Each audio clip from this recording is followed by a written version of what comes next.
kamu saya cerai sampai 3 kali ngomong suami, itu tetap jatuh satu itu kalau dalam madzhab Hanafi.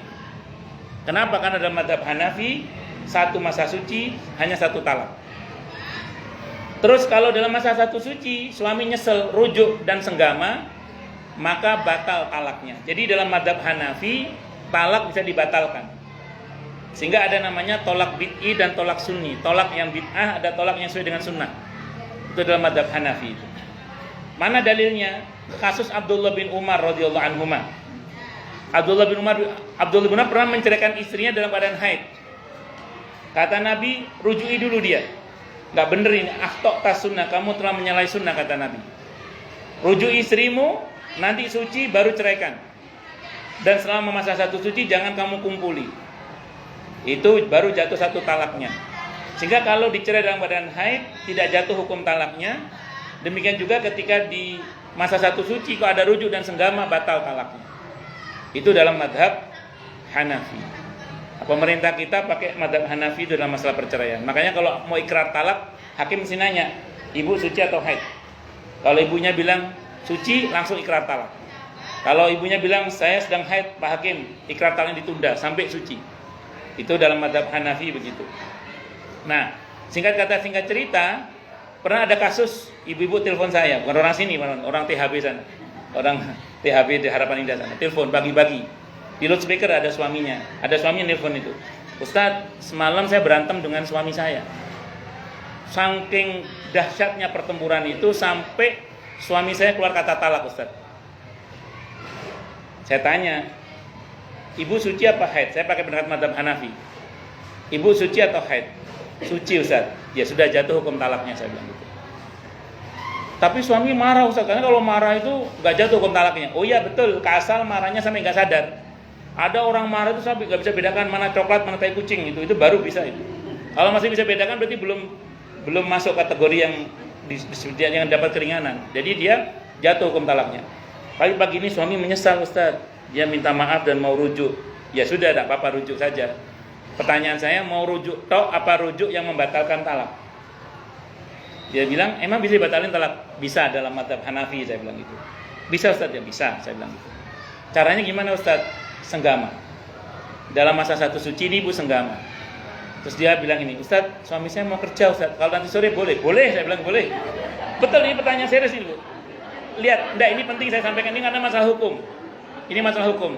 Sore nanti boleh, Ustaz? Boleh, saya bilang gitu. Tapi gini, Bu, saya bilang kan kalau orang habis berantem kan kepikiran. Apa ibu nggak takut nanti tiba-tiba siang hari ibu tiba-tiba mengalami menstruasi? Terus gimana, Ustaz? Alah, sebentar ini saya bilang. Nah, yang penting batal talaknya. Ya itu pakai madhab Hanafi. Sehingga kalau dalam madhab Hanafi asal masih satu suci ya, itu punya kesempatan untuk rujuk dan membatalkan. Tapi kalau sampai haid datang tidak ada rujuk dan tidak ada senggama, maka dia punya satu tabungan talak yang tidak boleh dilupakan itu. Karena itu satu tabungan talak. Bu, penting mengetahui tentang talak itu. Satu saat saya pernah ada jamaah suami istri itu konflik datang ke saya. Dia bilang suaminya merasa tidak pernah mentalak 3 kali, tapi istrinya merasa sudah ditalak 3 kali. Dia suami istri nggak mau rujuk, kecuali dia nikah dulu sama laki-laki lain setelah masa iddahnya habis, terus disengat oleh suami yang kedua, dicerai oleh suami yang kedua, menjalani masa iddah, habis masa iddahnya baru kembali ke suami yang pertama.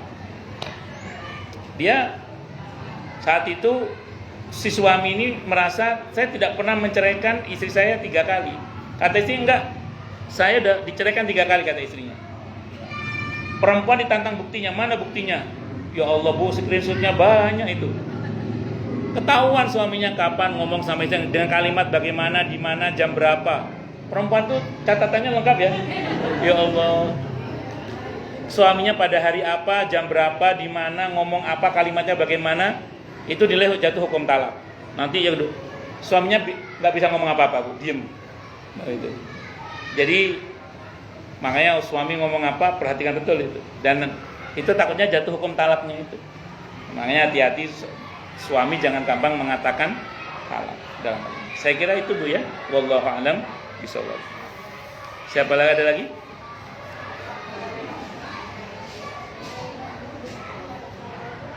Satu lagi mungkin kalau ada.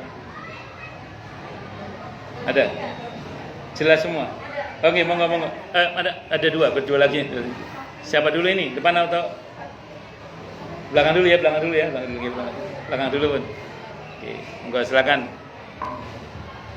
Assalamualaikum warahmatullahi wabarakatuh. Waalaikumsalam warahmatullahi wabarakatuh. Pak Ustadz, saya ingin bertanya. Silakan, Bu. Sebagai muslim, bagaimana sebaiknya sikap kita terhadap orang yang mungkin mengalami penyakit hati, dan bagaimana hubungan antara penyakit hati dengan akhlak seseorang? Sampun? Oke. Tergantung penyakit hatinya apa dulu, Bu.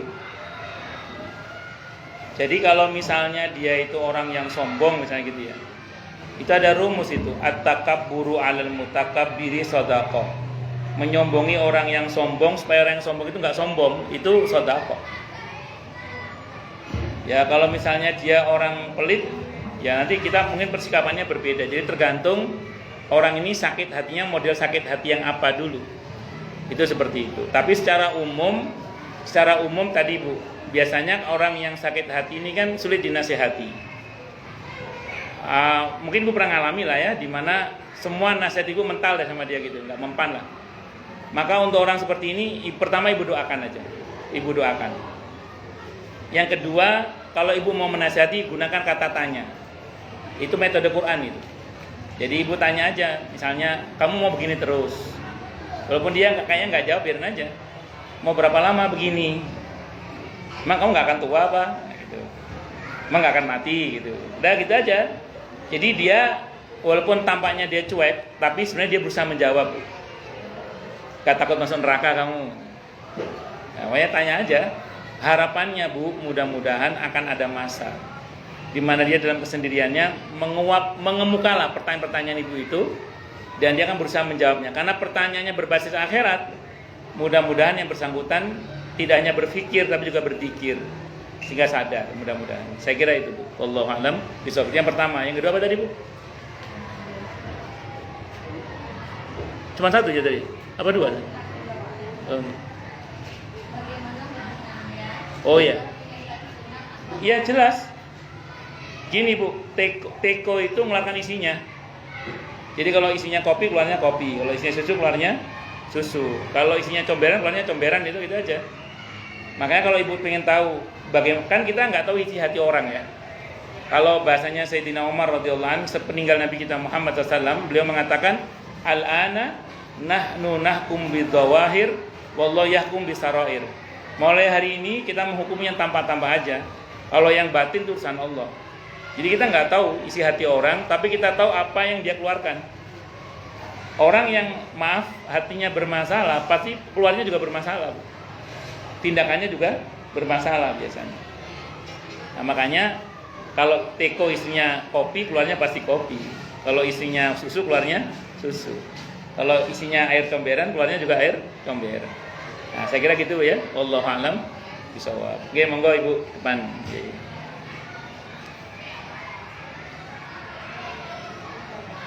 Assalamualaikum warahmatullahi wabarakatuh. Waalaikumsalam warahmatullahi wabarakatuh. Saya dari kelas 5B mau bertanya Pak Ustadz. Ya Bu. Apa perbedaan iri hati, dengki, sama hasad? Bagus. Yeah. Itu saudara kandung itu Bu. Hasud, iri, dengki itu sama itu. Tapi saya mau terangkan dulu ya, Hasud yang ada dua soal, sama dengan marah tadi. Ada hasud yang penyakit, ada iri yang penyakit, ada iri yang sehat. Ada dua iri Bu, ada iri yang sehat, ada iri yang penyakit. Iri yang sehat seringkali disebut dengan nama hasud atau hasad, sama aja. Kalau iri yang sehat disebut dengan nama ghibthah namanya. Ghibthah namanya. Itu iri yang sehat. Bedanya di mana? Begini. Kalau iri yang penyakit, kita kalau melihat orang dapat nikmat gitu ya, kita pengen dia hancur, kita yang naik. Jadi dia pengen tampak bercahaya dengan memadamkan cahaya orang lain. Dia ingin tampak mulia dengan menghina orang lain. itu namanya hasud. Jadi dia kalau ada orang sukses, dia pengen dia hancur, dia yang sukses gitu. Kalau ada yang berprestasi, dia pengennya dia yang tampil, dia yang jatuh gitu. Itu namanya hasud. Itu penyakit, Bu, tidak boleh. Itu seperti orang yang minum racun tapi berharap orang lain yang mati, Bu. Ya, gitu. Orang pendengki yang seperti itu modelnya kayak gitu. Jadi dia yang minum racun tapi berharap orang lain yang mati gitu. Padahal kedengkian dia itu menghantam dia sendiri. Karena dalam satu riwayat Nabi mengatakan innal hasada ya'kul hasanati kama ta'kulu narul hatab. Jadi kedengkian itu bisa memakan kebaikan, merusak kebaikan sebagaimana api melahap kayu bakar yang kering itu.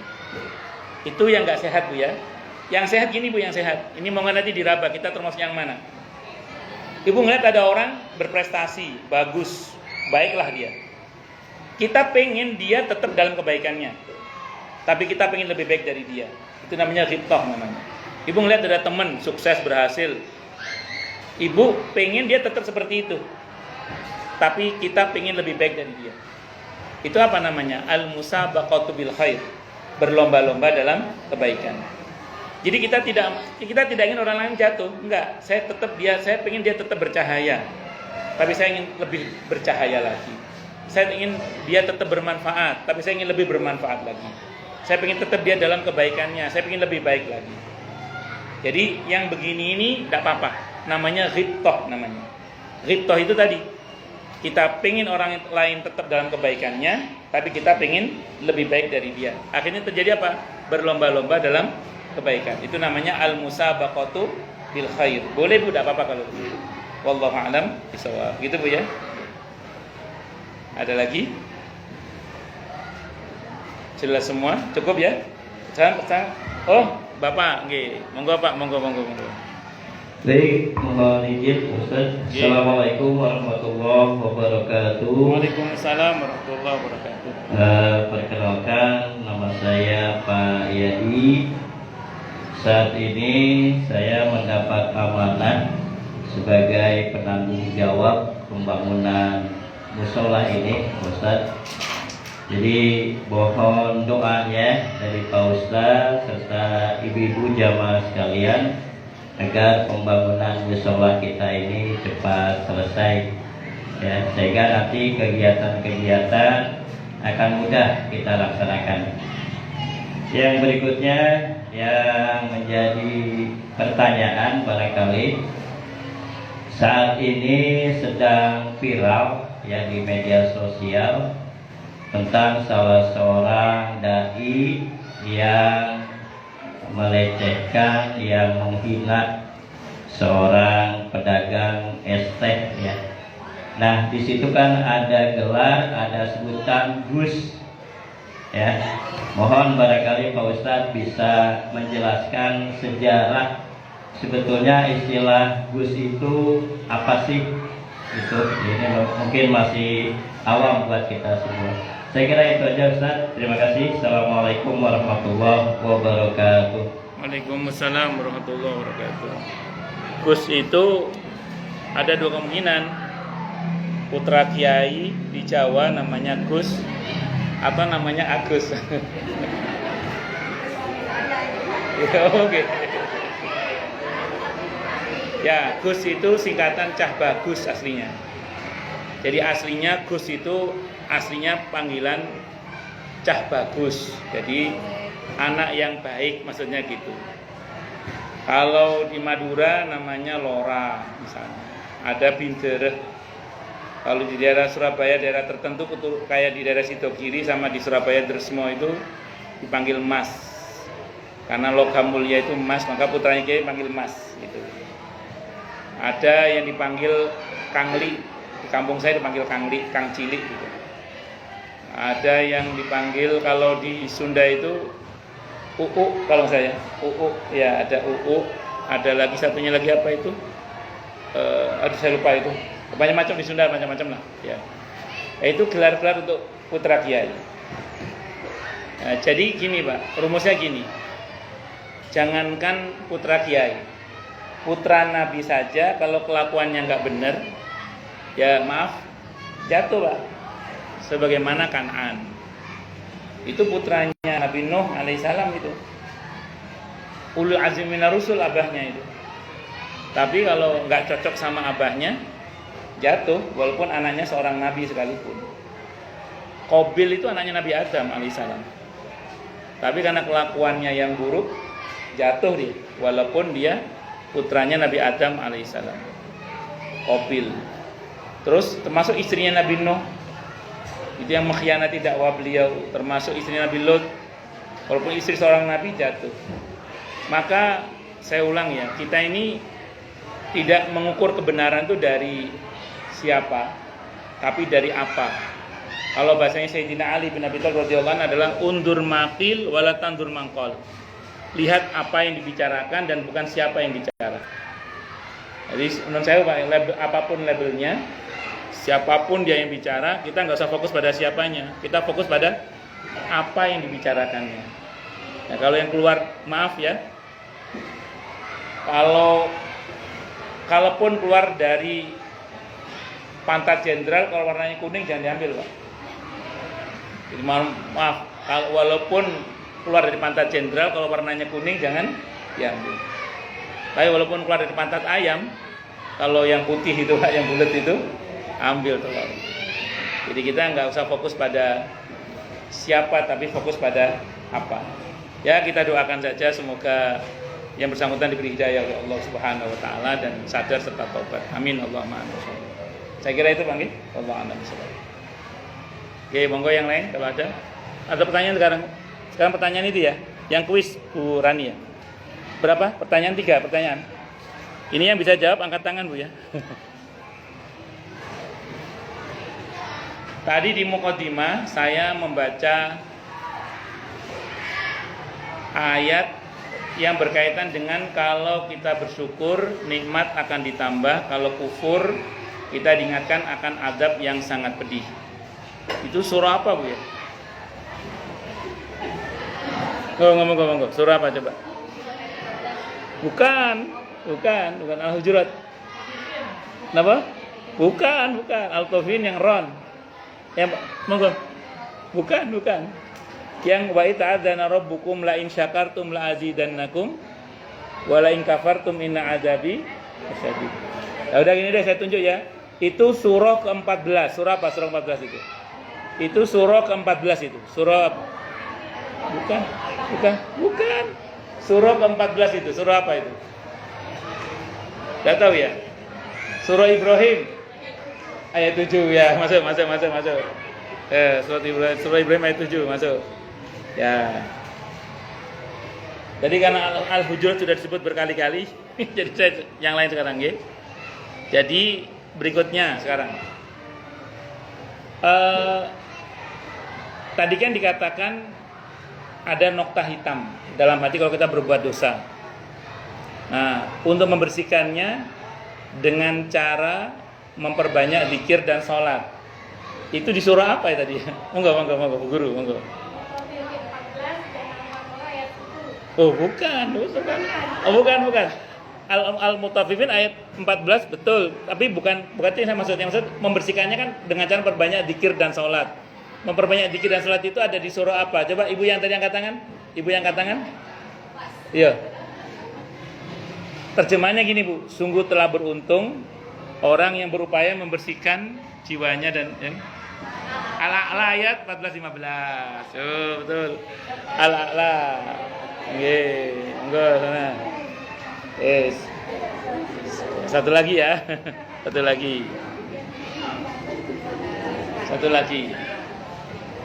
Tadi dikatakan wa idza qila lahum la tufsidu fil ardi qalu innama nahnu muslihun ala innahum humul mufsiduna walakin la yash'urun. Jadi ada orang itu salah enggak ngerasa salah, celakanya malah merasa benar. Itu di Al-Baqarah berapa ya tadi itu? 11 12 nih. Nggih, masuk. Ya wis. Sudah selesai? Baik. Kita doakan ya untuk musola ini, semoga Allah mudahkan pembangunannya segera selesai dengan mudah, dengan mulia, dengan bahagia, dengan tanpa susah payah. Kita ruqyah dengan suratul Fatihah, karena Al-Fatihah itu saat kita mengatakan wa iyyaka nasta'in, kata Allah, wali abdi ma sa'ala, bagi hambaku terserah dia meminta apa saja. Semoga segenap hajat baik kita semua, bil khusus ketua panitia pembangunan, segera Allah ijabah dengan mudah, dengan mulia, dengan bahagia dan tanpa susah payah. Al-Fatihah. A'udzubillahi minasyaitonirrajim. Bismillahirrahmanirrahim. Alhamdulillahirabbil alamin, arrahmanir rahim, maliki yaumiddin. Iyyaka na'budu wa iyyaka nasta'in. Ihdinas siratal mustaqim. Siratal ladzina an'amta 'alaihim ghairil maghdubi 'alaihim waladdallin. Terima kasih, semoga kajian kita bisa bermanfaat, mubarakah fi dini wa dunya wal akhirah, untuk kita, keluarga kita dan seluruh umat Islam semuanya. Dan mudah-mudahan kita semua dijadikan oleh Allah sebagai orang-orang yang sukses dunia akhirat, selamat dunia akhirat, bahagia dunia akhirat, dan dipermudah urusan kita oleh Allah fi dini wa dunya wal akhirah. Semoga Allah limpahkan hidayah selalu untuk kita, semoga Allah tingkatkan selalu hidayah untuk kita, dan semoga Allah berikan hidayah untuk siapapun yang melihat kita. Subhanakallahumma bihamdika asyhadu an la ilaha illa anta astaghfiruka wa atubu ilaik. Sallallahu alaihi Muhammad wa ala alihi wasallam. Saya mohon maaf. Wassalamualaikum warahmatullahi wabarakatuh.